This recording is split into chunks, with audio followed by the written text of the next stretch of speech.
Okay, we'll start at FLP. Okay, we'll start. The beginning, 54B. Today's 56. Okay, but we're going to just start the parak. Okay, the Mishnah. Okay. Alpi Shomer B'sula Gova Mosayim. A woman who's a B'sula gets a $200 ksuba, Almana Mona. And the widow gets a $100 ksuba. Imrotz Losef Fila Mea Mona Yosef. If he wants to add as much as he wants to add to the ksuba, he has a right. We'll see what that means. So what's the chiddush of the Mishnah? The person wants to obligate himself to pay his wife more. It's understood. As much as it's a financial. A ksuba is purely a financial contract. That's all it is. So if you obligate yourself more, so it's understood. So the Gemara is going to say something. This Almud is Garasho. What about she's widowed or divorced? Beimin Erison, Beimin Asuin, Goives Hakol. Now, the husband gave her additional money. Now, normally, if the base obligation is 200 or 100, when he added, he says, I will give you another 100,000. Why did he add that? Because he was counting, ultimately, it should be his wife. Let's say they divorced after Erison. Man says, you know something? It was never in my mind. You know, for that's what we call Takonos Chazal. That's a rabbinic legislation. I have to pay you, whatever it is. But more than I'm not willing. Nevertheless, Tana comes of the opinion, even if she's widowed after Ersin or Nesuin, she gets the full amount, including the additional. We say the person, he's agreeable to give it, even if the marriage doesn't actually happen, for the full marriage. Rabbi Lezman Azari Omino, Minasuin Goves Akol. Meaning the man only obligated him to give the additional money only if they're going to be fully married. The Gemara is going to have a question. Does it mean chuppah? Does it mean bia? It's Gemara late question. Mina ersin. But if it's only she's widowed after ersin, that's after the kedushin. Gova b'osayim v'almona mona. Why? Shlokosov lo ela b'nas l'konso. He only obligated himself for that additional money only if it was going to be the marriage was going to be consummated. Rabbi Yehuda Omer imrotza kosiv lechatchila shtar shel mosayim. Rabbi Yehuda says initially when he marries her, he could say to her, he writes a document of 200, and she writes, initially she says, it's considered as if you gave me 100. That means he was never obligated to pay the full 100. She didn't take, the obligation initially starts only as 100 because she waived the 100. Okay? She took nothing. She says, it's kiskabalti. It's as if I received. It's fine. Even though you start off the marriage where there's not a full financial obligation, Rabbi Yehuda says it's not a problem because she waived it. Rameir says no.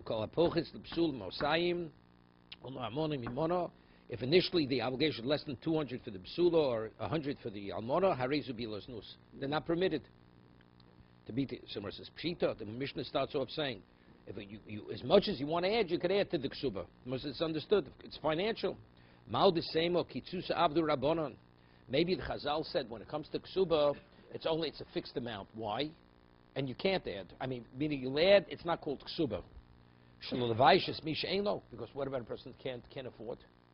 Right? So you'll embarrass that person. You know, you're here, you're showing how wealthy and how magnanimous you are. So maybe you could. Kamashma, no. Each person has a right to add as much as he wants, and that's considered part of the ksuba. Okay? You know, there's a custom that by Sheva Brachos, when the Chosin says Torah, they interrupt his Torah. By most places, if they say Torah. If he's able to say Torah, even if he's able to say, they interrupt him. Why do they interrupt him? Because what happens if you have a person who's not able to say Torah? So you can embarrass the person who's not able to. So therefore they interrupt everybody. No, so nobody should look bad. Same idea. So you think here also, monetarily, the answer is, there's nothing wrong with what? Not being able to afford. That's not an embarrassment. You're wealthy, I'm not so. So I'm not so wealthy. Therefore, it's not an embarrassment. Imrotza Losif. It says if he wants to add, he can. Somewhere says Rotza Lichtov Loktoni. Doesn't say if he wants to write in the document, he can. El Rotza Losif. Messiah is Rebevo and Rabbi Yanai. This supports Rebevo Yanai. What Rebevo said Rabbi Yanai. Dom Rebevo and Rabbi Yanai. Knaig Ksuba Ksuba Domi. Now, when a person adds financially to the ksuba, the additional money you takes on the same parameters as the ksuba itself, as the Gemara will say, the endless ramifications. Nafkamina, what's the lemochro, ulamocheles? Let's say she wants to sell the ksuba. Ulamocheles, she wants to waive the ksuba. Ulamoredes, like we said before, according to there's certain things. Let's say a woman, let's say she's a widow, and she goes and she collects the ksuba. You know what happens? All financial support stops from the family. Yeah, Albert. A woman is widowed, so part of the Tanai ksuba is the husband has to feed her, the state has to provide all her expenses. What about she goes and she says, I want to collect the ksuba. Even she starts collecting any amount, everything comes to an end. Let's say she says, I will not collect from the 200. I want to collect from the additional amount that he obligated himself. So if you look at it as an additional amount that's not part of the ksuba, she didn't start collecting the ksuba. But since it's considered part of the ksuba, so what is it? So therefore, she's already collected. She loses all of her financial rights. Ula moredis. Let's say a woman is moredis. A woman says to her husband, you know something? I'm not going to the mikveh. She's a moredis. She's defying the husband. So what happens? They start deducting from the ksuba. So the question is, if this is considered a financial gift and not classified ksuba, they don't deduct from that. But since it's considered part of ksuba, they deduct from that. Okay? Ula pogemes, various things that's regarding taking a shua. Ula tovas, ula veris aladas. She doesn't conduct herself properly. The shevach. Yeah, shevach. That's again if you want to collect from the from lien properties. Yeah, shevach. Okay, lishvua, ula shvius. Yeah. Ula kosiv kon chosav libdo. Lebonov, Ligvos, Min Akarka, Min Eziburas, Cholzmachi, Beisavio, Ksubis bin Dichrin, okay, Itmar. Ksubis bin Dichrin, Pumdisa Amri, Lo Torf Mishabdi. The Ksubis bin Dichrin, this is, she brings a what's his name? A dowry into the marriage. We discussed this last week. And now, and then mother dies, and the husband inherits the dowry. Now, when the father dies, the question is, does that go into the estate, or that's reserved for the children of the mother who passed away? So Ksubas and Dichron is, that has to go to the male children, the dowry. If the father's alive, he takes it, because he inherits his wife. But if he dies, that dowry is passed on to her children. It's not divided among his children. So he says, Lo tar mishabdi, because it's yarsun tenan. Because the halacha is, since it's classified as, it says in the Ksuba, they will inherit it. Inheritance you don't get from Shubadim. So let's say he sold off the property. So the property is liened to Ksubas bin Dichrin. You don't collect that. Because it's inheritance. Neimas Mechashia, but people who came from Neimas Mechashia, the two communities in Bavel, Amri Torf Mishabdi. Why? Yasmin Tanan. It's a debt, a financial debt. The father has to pay the state has to pay a financial debt to what? To her children. So if you have a debt, you go after the lien properties. So what's the halacha? Lo tarfi mishabdi yarsun tenan, because the text reads yarsun, their heirs, they inherit that. So inheritance you don't take from lien properties. If the properties were sold off, they're not liened to the ksuba. Now metaltli. What about if they are movables? Now normally we say metaltli yasbi mishabdi. If the estate, you have fixed property, let's say you have movables. The movables are not indebted to a debt. So the question is, below shvua, metaltli vistu beinayu, below shvua. Now the Gemara says like this: a woman wants to collect a ksuba. Yeah. So the halacha is, before a woman collects a ksuba, she has to take an oath. Why does she have to take an oath? Because we're concerned that maybe the husband gave her some money on the side, gave her money, because he didn't want her to go beg the children for her needs. So she has to take an oath that she didn't receive anything from the husband, and then she could collect the ksuba. Okay? So the question is, matatli vishnu beinayu. If you have movables, he set aside movables, the husband set aside movables for her ksuba. Now, why did the husband set aside movables for the ksuba? If he already paid her off under the table, unbeknown to the children, why did he set aside movables? She has the document. She's coming with a ksuba, I want 200, or whatever it says in the ksuba. The kids say, maybe her father paid you off. Swear that you received nothing, then we'll pay you ksuba. But if the father, before he died, set aside movables, that means if the father already gave her, why is he setting aside movables? Evidently, that clearly tells us the father gave her nothing. The ksuba hasn't yet been paid off by the father before he died. You following? Again, a husband very often doesn't want his wife to be like a beggar. She has to beg by the kids after he dies. So he gives her money on side to cover her needs, and that goes towards the ksuba. But here the husband said, he set aside movables, said these movables are indebted to the ksuba. So if he paid her off, what do he have to go out of his way to set aside those movables? So that clearly says he didn't give her anything. So therefore she does not take an oath. There's no reason for her to take an oath because it's clear the husband did not give her anything. Okay? So therefore, metaltli v'isnu beinayu below shvua. What about lesnu beinayu? What about if there are no movables? For these amri below shvua, the people from producer says she doesn't have to swear. Why doesn't he have to swear? We're speaking about, right? We're speaking about they were set aside and they disappeared. They disappeared, but he did set them aside. So what does that mean? So again, so do we deal with it as if he never set him aside, or that he did set him aside? Right? So Pumadiso Amri below shvur, there's no reason for her to swear because we see it as if they were there. We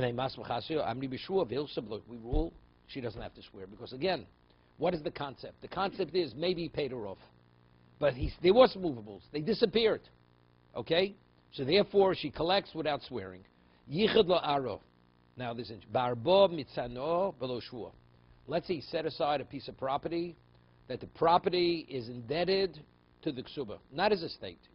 So what does that mean? And he identified all four sides of the property, the four boundaries. So it was very clearly, distinctly identified. This piece of property is dedicated to the ksuba. Again, if the husband went to such a length to identify from where she collected the ksuba, that's an indication he did not pay her off. He did not pay her off. Therefore, she collects the ksuba without swearing. What about b'chatz mitzrah? What about he only identified one side of the boundary? Said it's not clear. Is it the right side, the left side? It's unclear. Pumbedis Amr b'lo shvur. Pumbedis said that the people from Pumbedis' community in Babel said she doesn't have to swear. That's sufficient. That the husband's saying she has an interest in the property. You have to swear. Why? Because since it's unclear which property it is, that means there's a chance he may have paid her off. Hilsa below shvur, because there's no reason for him to say anything. If in fact he paid her off, what is he even saying? Identifying even one side of the boundary. That he identifies anything is an indication that he did not pay her off. Oma le'edim kisv. Now, interesting. Let's say a person says, let's say like a get. A person says, write and sign a get for me. Do they have a right? V'hovulei. V'hovulon, give it to her. Right? Koni minei lo tzorch l'mluchi beg. Lo koni minei, yeah, like this. He only said to them, write a document, sign it, v'hovulei. Let's see, what's the gimel here?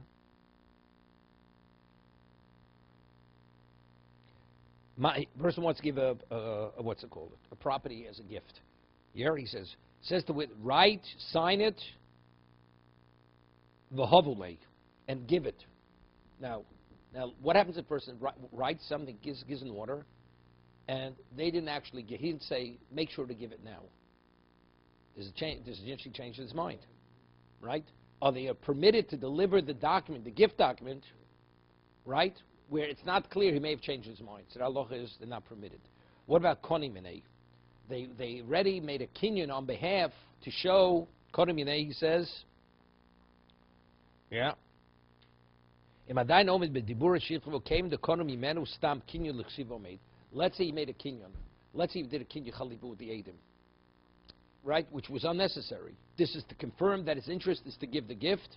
Before they give the gift, they don't have to consult with the one who asked them to write the document to see whether he changed his mind. The presumption is he did not change his mind. Lo konamine. What about he didn't do anything more than actually writing the document and giving the order, give it? There's a chance maybe he changed his mind. Pumbedisa Amri, the people from the position of Pumbedisa was lo tzorchim luchi bey. They don't have to consult with him. Because as he gave the order to give it, the presumption is he's still in the same mindset that he wants it to be given. There's a chance that he may have changed his mind.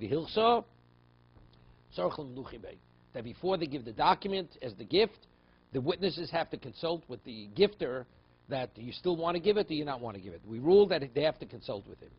Now, there's an argument, the Mishnah, Rebbe Losman is saying, the Chachamim, if a person writes the Tosefes Ksuba, The base ksub is $200 or $100. He added an additional $100,000. Okay, so there's an argument. What happens if she's divorced, widowed after Erison? Tanakama says she gets it in either case. Rabbi Elazar ben Azariah says no. His mindset was only if the marriage is going to be consummated. If she'll be his full wife, then he's giving it. Okay, even though he didn't say that, we're evaluating what his mindset is. What was his mindset? Rabbi Elazar ben Itmar, Rav or Reb Nosson. There's an argument. Who do we rule like? Do we rule like Rabbi Elazar ben Azariah, and we only give it only if they're fully married, or even after Erison? One said we rule like Rabbi Elazar ben Azariah, that she only receives the full ksuba with all the additional money only after Nisuin. And therefore she receives it when? Even if she becomes widowed or divorced after Erison. Now, it says one says one says the other. Question, who said what? Right? It says Rav says one thing, Reb Nosson says the other. This time, Reb Nosson we're giving proof that Reb Nosson is the opinion who rules like Reb Elazar ben Azariah, that you only give the enlarged ksuba only after full marriage, Nisuin. The Shemini later, Reb Nosson, because we see Reb Nosson's position is, Reb Nosson goes, bases his position on umdan. Umnis, we evaluate a person's mindset. Although he didn't verbalize it, we go after what the presumption is. Reb Nosson goes after presumption. Dom Reb Nosson, listen to this. Halach Shizuri b'Mesukan. The Gemara says a person is going overseas, and he gives the order. He says to witnesses, write a get, sign a get. He doesn't say give the get. Now, why does a person want to get written before he's going overseas? Because he's afraid he may not come back, right? So as a result of that, everybody agrees that a person is going overseas. Although he didn't say give the get, the presumption is it means give it. What about a person is on his deathbed? He's on his deathbed. He says to witnesses, write the get, write it, sign it. He didn't say give it. So Reb Shimon Zuri says that we can presume that why? A man doesn't play games. Maybe he wants to just make his wife worry. The man's dying. Man in this mindset doesn't play games. So if he had to get said he wants to get to be written, the presumption is he wants to be given. Right? That's a presumption. So Reb Shimon Zuri says, Halach Shimon Zuri b'Mesukan. Okay. Ubetruma smaisa shel demai. Okay, this is unrelated. What's the halacha? Yeah. 1 second. Now, normally the halacha is you don't believe in amoritz. What's demai? Demai is if you buy grain for an amoritz, and the question is, did he tithe the grain? So the halacha is you believe him on truma. The truma you believe him, but masi you don't believe him. Because even though we say rov amaratz amaratz, but there is a significant minority don't, because they believe it's only a financial issue, and therefore they withhold the meiser. So if you buy the grain from an amoritz, from this sect of Jews, you have to tithe it again. What happens if the demai, he didn't take meiser, falls into chulin, falls into ordinary? So let's say you'd have bona fide tevel falling into chulin. What do? You got a problem, right?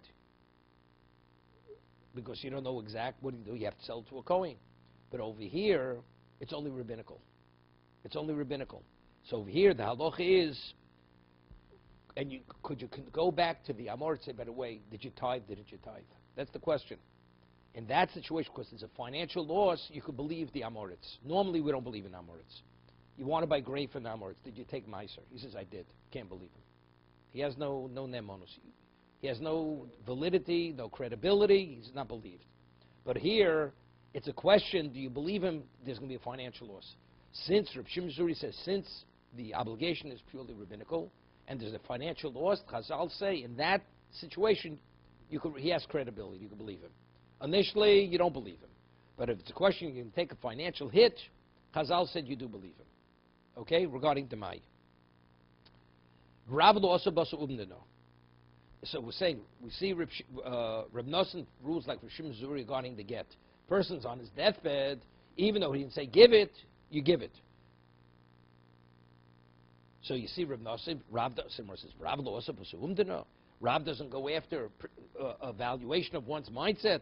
Listen to this. What's the halacha? A person on his deathbed, normally to transact something, you have to do a kinyan. a person on his deathbed, he's really holding by dying. He says, I want to give this to so-and-so and this to so-and-so. No document written, nothing. We say his words are the equivalent of the transfer. That's called matna shchimra. It's a gift of a person on his deathbed. What happens if he recovers? Then it's nothing. It's nothing. Why? Because he only agreed to give it because he was dying. What about a person gives a gift and you transact and say, well, I changed my mind and you gave it away already? You can't get it back. Once it's transferred out, it doesn't come back. But a matna shchimra, why do Chazal say that a person on his deathbed, even though it was never transacted, we see it as if it was transferred? Because a man, his health, his state of life is so precarious, if he gets upset to the slightest degree, he could die from this. So if his wish is not followed, and he's doesn't feel that it's going to be carried out, he could die. So the Chazal say, in that state of mind, his words are the equivalent of the transfer. Okay? That's matna shchimra. Matna is bori, but if it's a gift given by a healthy person, what's the halacha? He can't retract. So now we have a question like this. Matna shchimra shekos bo kinyan. It's a matna shchimra, they wrote a document. And in the document, they said, I'm selling, and they gave the document to the person. But he gave it on his deathbed. Now the question is, how do I look at this? Do I look at it like a gift of a person on his deathbed, therefore he could retract? Or do we say that since he wrote a document, and there was a kinyan in the document, we look at it as if this is a gift of what? Of a regular healthy person. And therefore, even if he recovers, he cannot retract. Rav Mishmei de Rav, Bebei Rav, in the basement Rav Mishmei de Rav, they said over Rav Shishim Omar, Arkavei Atrei Richshi. You straddle both sides of the fence. That's what it means. You straddle both. You give it the status of a shchimera and also the status of a gift of a healthy person. Shmuel Amar lo yadano. Shmuel says, I'm not sure what it is. Rav says it takes on the status of both. We'll see. Bebei Rav Ami, Mishmei de Rav Ami, Arkavei Atrei Richshi. What does that mean? Hari kamatnas bori. It has the status of a gift of a healthy person and the gift of a person on his deathbed. If he recovers from his illness, he cannot retract. Right? Because the document was given. Right? Let's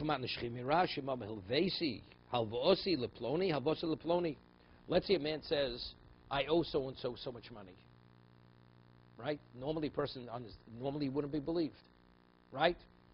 But over here, because he's on his deathbed, we do give it. Let's see, Rashi says, what's the case with the loan?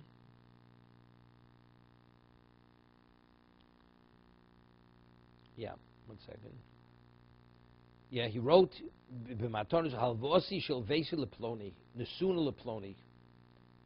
says, the loan that I gave to so-and-so, Shalvesi Leploni, the sooner should be his. Here's what he's saying. Person, normally you want to, let's say we do talk about a barter. I want to transfer property to you through bartering. You know what we call kinyan chalipin. Like when you sell chametz, the rabbi gives you a pen and you that. If you want to transfer coins, it doesn't work. What about a person's on he's on his deathbed? And he makes a kinyan to transfer an amount of money. What's the halacha? If you see it as a regular transfer, it's not a valid transfer. Because you can't say transfer, but if you see him as a shchimera, the transfer works, verbally it transfers. Okay, it doesn't detract. So when it's the benefit that he can't retract, he can't retract. But in terms of where the kinyan is not effective, since fact is on his deathbed, we say the transfer is a transfer. Of the recipient. Normally, if I want, you have let's say a bag of money. I say, take my handkerchief, and the bag of money should be mine. Doesn't work. Of course, coins cannot be transferred with the barter system. Here he goes and says that he does a kinyan with someone, and he's on his deathbed, so it doesn't work. Doesn't make it. But since he's in a state of dying, we say we discount the action. And we treat it as if he didn't do the action, and the verbal transfer is sufficient, because he's on his deathbed. Let's say when they've done the chalipin.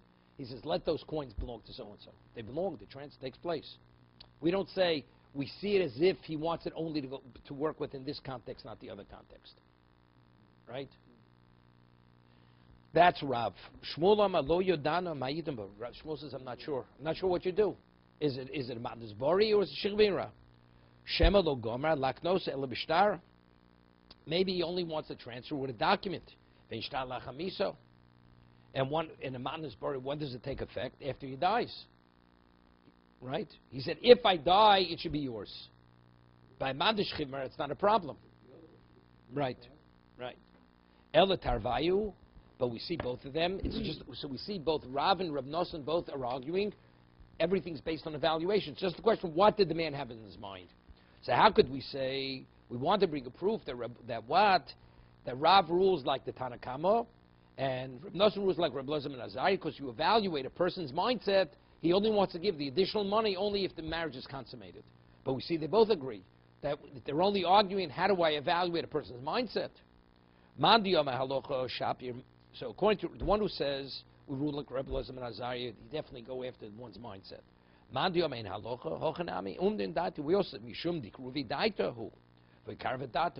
would a person want to transfer the additional money to a wife even if the marriage is not consummated? Because presently, what is the idea? He intends to marry her. Because he's committed to her, that she should be his wife, he's willing to give it now. He doesn't think about later what's going to be. Right? There's a certain close relation between the two of them. You know, this has to interesting. Person gives an engagement ring to a woman, right? And then afterwards the engagement's broken. Does she have to give it back? Right? Man said, look, I only gave the engagement because I thought we were going to get married. It spends a fortune, right? But let's say man gives an engagement ring, marries her, and they get divorced after 2 years. Man says, you know, I'd like the ring back. Definitely he doesn't have to give it back. She doesn't have to give it back.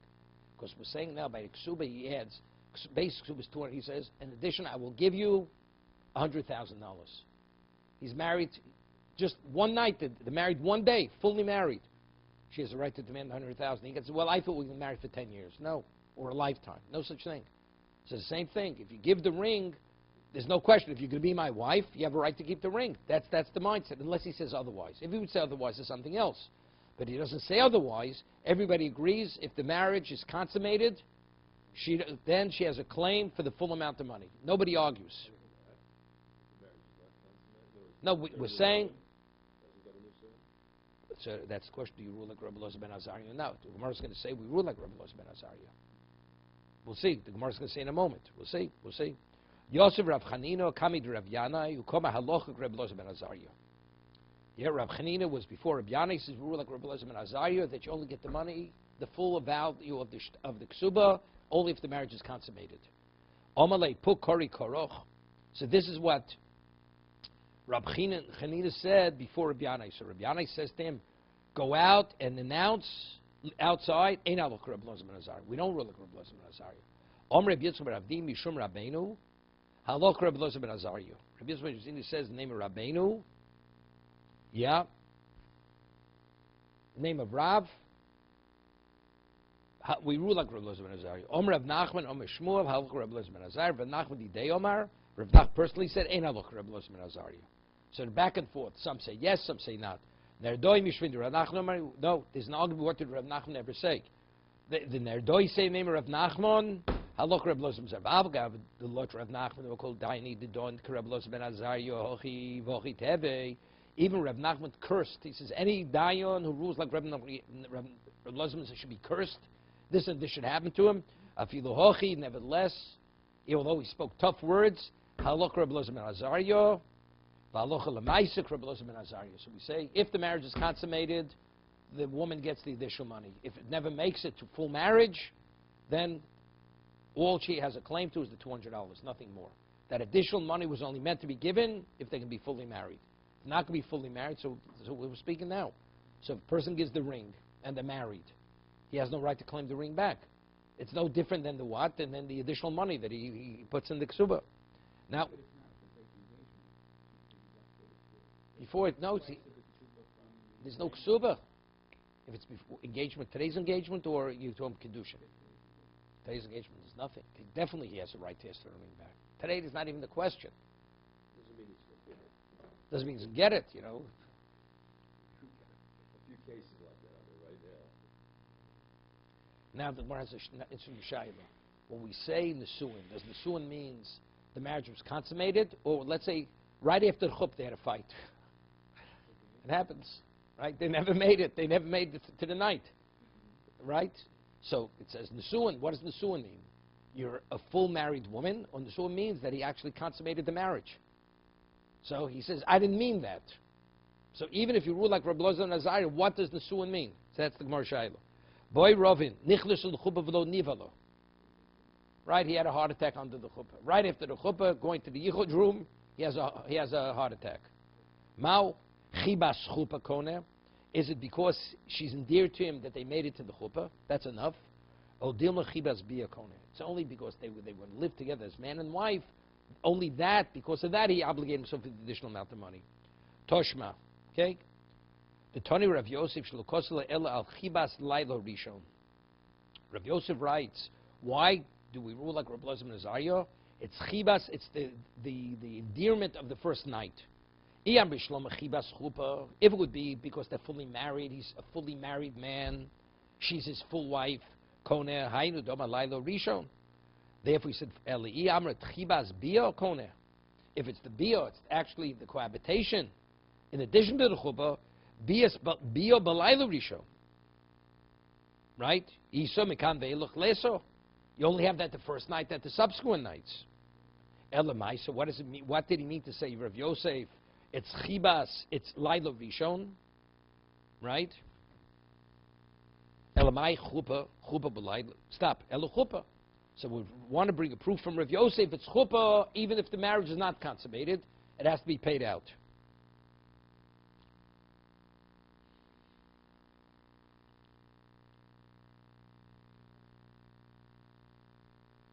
One second. Yeah. So Mar asks, chupas laila used to be mamaleso? So Mar asks a question. He says, chupas laila. Rav Yosef said, the chuppah of the night. Mar says, what, you can't have a chuppah during the daytime. You have a chuppah during the daytime. So just the opposite. I would say that since a person doesn't cohabit during the daytime, what it means the nighttime. So according to you, you want to bring me a proof what he meant, laila, because it means cohabitation. So he says, what, a person could cohabit during the daytime? Mutter, that if it's a darkened house, even during the daytime, a person is permitted to have relations. Holokasha, orachara kamashmal. He's telling us what the normal manner is. The bia balaylo, because normally most people cohabit during the nighttime, not during daytime. But a chuppah you have even during the daytime. Elo chuppah kasha, chuppah nami lo kasha. Came this time chuppah lebia kaima orachara kamashmal del balaylo. Also, why does a person normally have the chuppah at night? Because normally after chuppah you cohabit. So therefore, if it's during the day, there's going to be a delay. So therefore,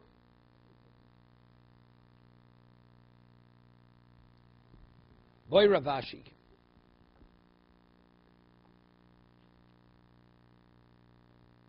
Ravashi has a question. Interesting shaila.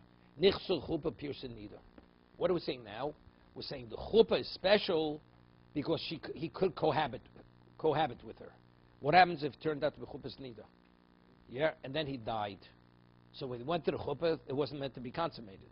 Does she have a claim to the additional money or not? Yerushalayim. Interesting questions. The only reason why chuppah is special because he could have relations with her, but this chuppah he wasn't able to have relations with her, and he died before he actually had relations. It's interesting. The Medrash tells us Boaz married Rus, and he had a child from her. The Medrash says they cohabited once, then he died that night. Boaz died that night. Rus was a widow immediately. So now the question is, did she get to Sefes Ksubah? The answer is that, definitely yes. Although they only fully married for one day, or maybe not even 24-hour period. Right? She had the additional money from the Boaz was the Nosi then. He was the leading Torah sage of the generation. Right? If you tell me it's the chiba of the chuppah because they're being fully married, so you'd say chuppah the chaz lebia. Why is chuppah so special? Because chuppah leads that they're able to cohabit. But a chuppah where you can't cohabit, maybe not. Right? Maybe it makes no difference. Chuppah means you're my full wife. Teku. It's left unresolved whether she would get it. So if it's a chuppah, he chooses. He doesn't consummate the marriage that night. He dies. We're saying she gets the full amount of money, right? Because he could have consummated it. It was a chuppah that it could have been. He had a heart attack or whatever it is. Here, initially, he entered into chuppah. He wasn't able to consummate it. So maybe there he didn't obligate himself. Teku. Rabbi Yehuda Omer. Rabbi Yehuda says in the Mishnah, let's say he insists on the wife. You hear this? He says, I'm marrying you. She's a psula on the condition that I'm only obligated to give you $100. So you write me a document as if you received $100 of the ksuba. So if actually what he's married, he's only obligating to pay her what? 100. Okay? So Rabbi Yehuda says it's fine. Rabbi Meir says it's unacceptable. It's considered bias nus. Sover Rabbi Yehuda kosim shover. So now,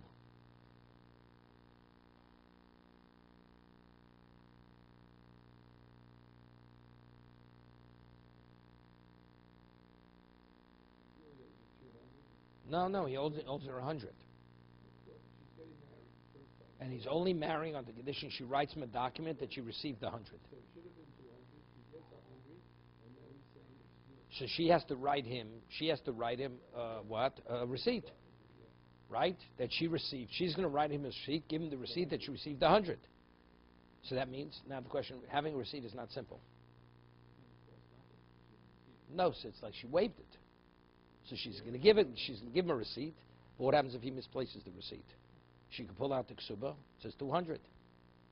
So you say, you know something? That's his problem, not her problem. So the question: do you have a right to burden the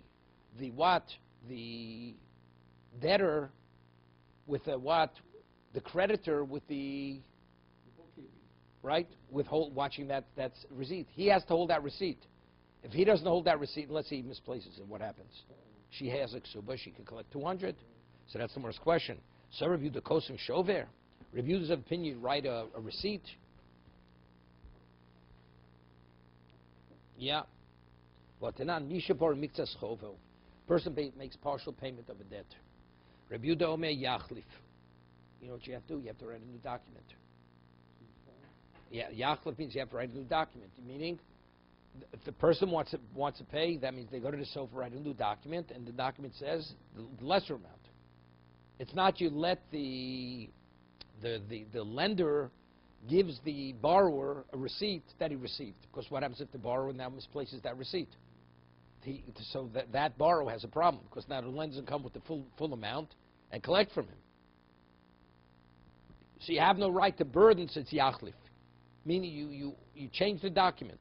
Rabbi Yossi Omer Yichtov Lo Shover. Rabbi Yossi says no, that he has a right. He gives him a what? He gives him a receipt. So you can say, but he's going to be burdened with a receipt. It's just too bad. Omer Yirmiyah. What he does, you write in the document minus 100.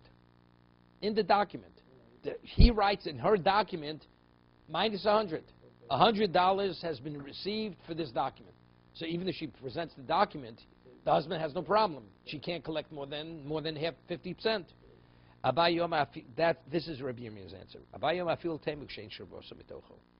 Even if there is no, you write the receipt. No, you write the receipt, not all you. You write a receipt. Over there, what do you do? Borrower goes and pays the lender. The lender writes a receipt for the borrower. Now the borrower has a problem, because if he misplaces that receipt, what happens?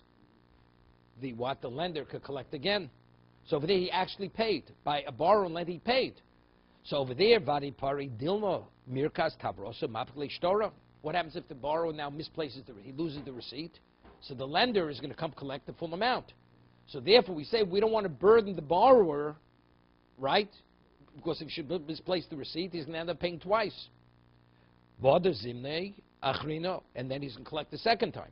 Hocha Vadi Yovlo Milsa Balmahui. The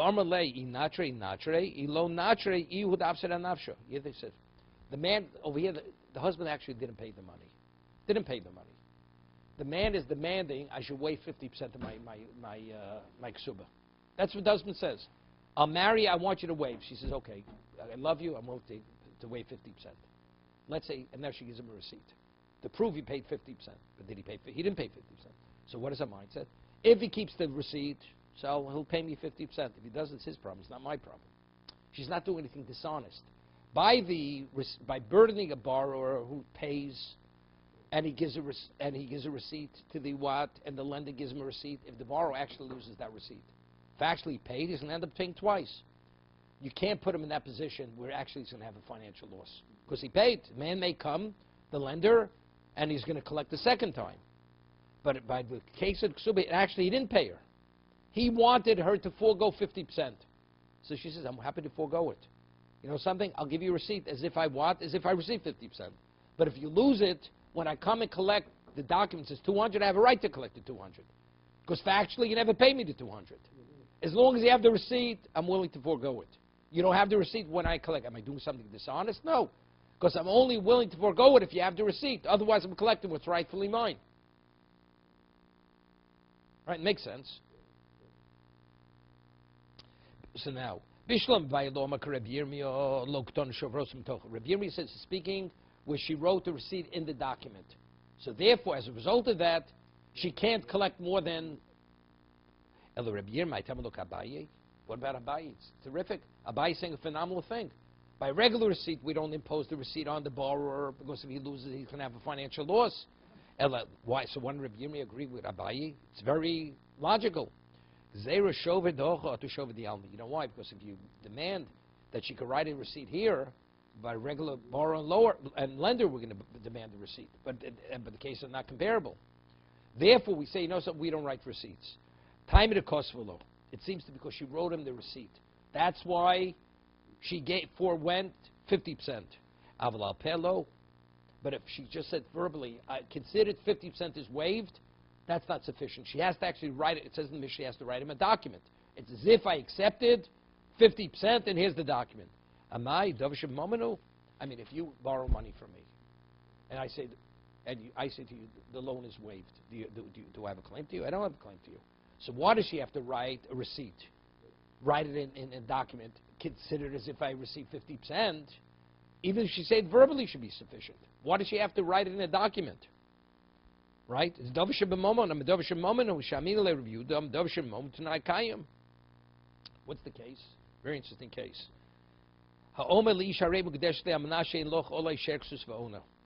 Man marries a woman. He says, "I'm marrying with the condition that you have no financial claim to me.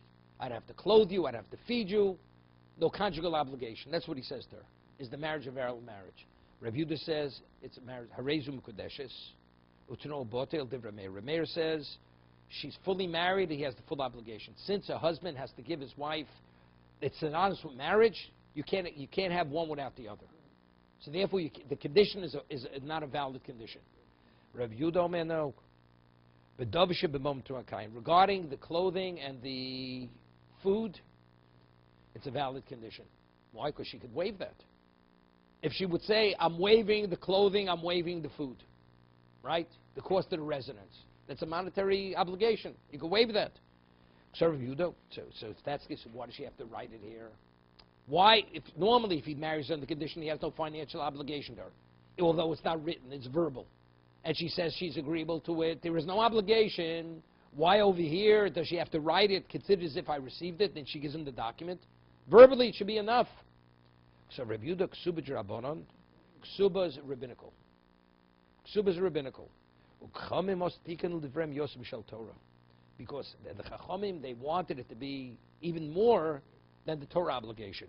So therefore, if you write the document, then it's foregone. If you don't write the document, verbal is not sufficient. Although, in terms of the Torah obligation, it may be sufficient, but over here, because Ksubas Drabonon, Ksubas the 200. Torah says you have to clothe her, you have to feed her. That's Torah says. She wants to verbally forego it, it's gone. But a Ksuba, that's a Drabonon, unless we give it its strength and show how much we demand it, unless you write an official document to cancel it, it's not canceled. Somebody asks, what about Peiros? The husband receives the profits of her properties. That's rabbinical. We had earlier, right? Because of that, we say Peiros is tachas mizonos. The non-rebuta omer l'olam hu ochel Peiros at sheyichtov lo She eats the fruits until he rides dinu dvarm elib in the chosayach, upersem pers persem arolam, the kaimalon, my kosef omal abayi l'chol yesh. Excuse me, the kaimalon, my kosef. What does it mean? A kosef? He writes omer. Means she says it. So here we see some of these rabbinical and verbal is sufficient. So why over here does she actually have to say it? What does she have to write it? Right? Om Rabbi l'kol yesh ksuba v'lo l'kol yesh peres. Milsa d'shchich of the rabbanan chizuk milsa lo shchich lo avdi chizuk. Now stop. Just explain this one.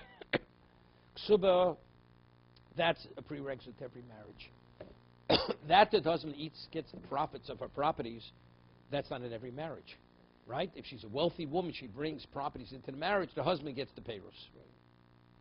So when did they make a chizuk? That's something which has relevance to every marriage. Payros don't have relevance to every marriage. So the ksuba, we have to show its strength. The only way it's canceled, you have to write a document. Payros, which is not synonymous with the marriage, because it depends if she brings assets into the marriage, therefore verbal foregoing is sufficient. Okay.